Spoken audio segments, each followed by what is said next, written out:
To assign grades in Blackboard Ultra. Whether your students submitted electronically or in person, this video is going to show you the different methods of entering grades and the different views once you're in different tabs.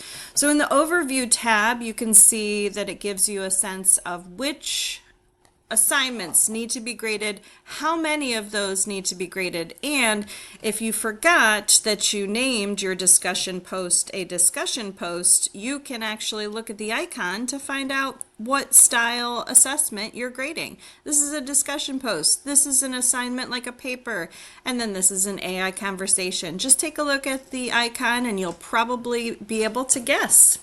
So once we go into this discussion view, this is one at a time students who have submitted the discussion.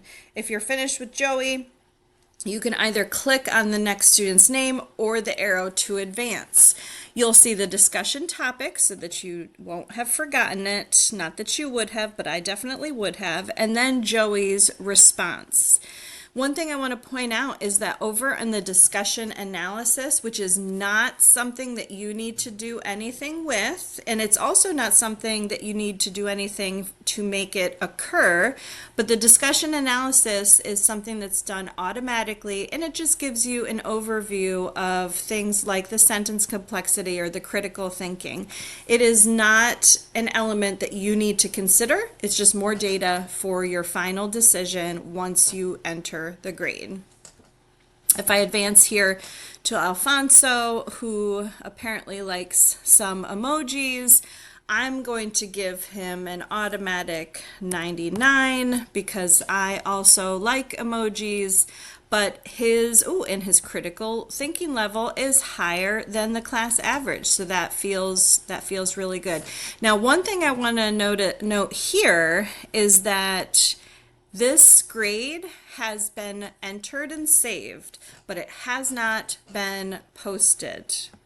So that means that once I return to my gradebook, you'll see that there are some assignments to post, and that means that they haven't been shared with the student. The only way that I can share that feedback to the student is by posting all grades. Now, if you want to look through the Gradable Items tab, you can look down, or you can even organize based on grading status to see what needs to be updated or graded. So if we wanted to look at the essay, for example, this view includes all 4 submissions. And you'll also be able to see whether they've been posted or not. So poor Joey got a 0, Jessica got a 15. Geez, I was in a bad mood. And this is not yet released to the student. There's also at the top, if you notice, there's student activity so that you can see the general grade distribution. This is a terrible distribution so far. Also, how many are submitted and how long it took for them to submit. The content and settings is just your assignment so that they know, that they know what is being expected of them.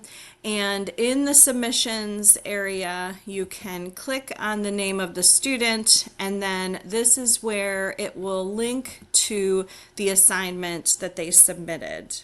Now, if they submitted a doc like Jessica did for her fire essay, you can download it. The fire essay. You can also respond in all kinds of ways, and you can print it right directly from here.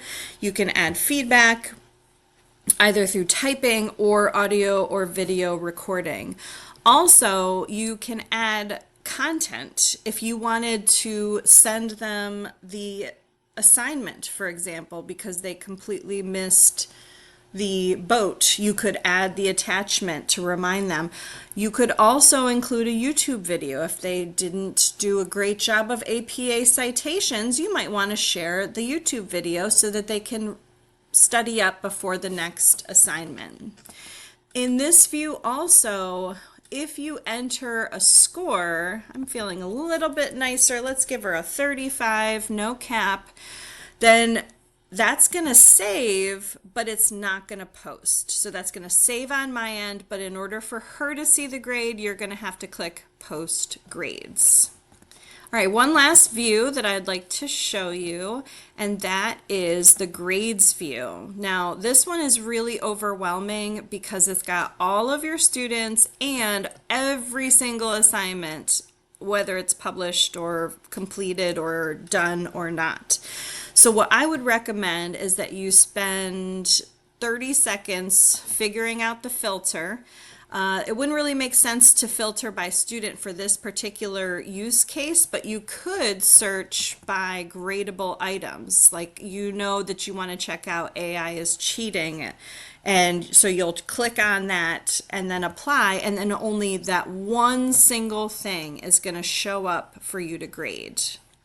Likewise, you could filter by either assessment type or the category. Let's say you just want to grade all the discussions all at once. This is going to show up here just like this, just the discussions. Now, one other thing I wanted to mention is that if you enter a grade in the gradebook, this is going to be automatically posted. So let's say that, well, I shouldn't grade myself. That would be a conflict of interest. Let's say Alfonso got a 95 on that second discussion post. So you'll see right underneath it says posted immediately. There is no interim, there is no button to click. So unlike those other two views that I showed you, this is immediate posting. Whatever you put in there, the student sees immediately.